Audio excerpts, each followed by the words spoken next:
Hello. Today we have colors in Hausa language.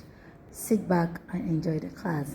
Thank you. Red, red, ja, ja.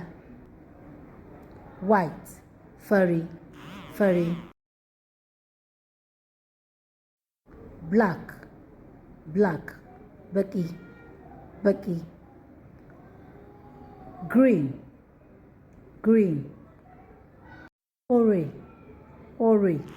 Blue, blue.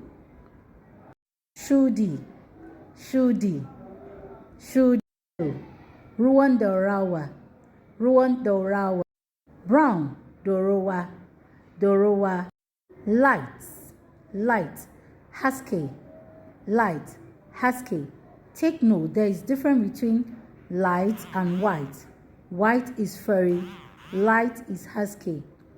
Gray, ruwan taka, gray, ruwan taka. Dark, dark, duhu, duhu.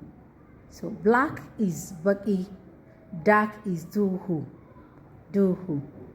There is difference between black and dark. Dark, something dark, you say, launi me duhu, launi me duhu.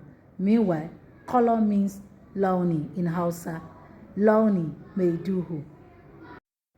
Light, something light, bright, so you say, launi me husky, launi me husky.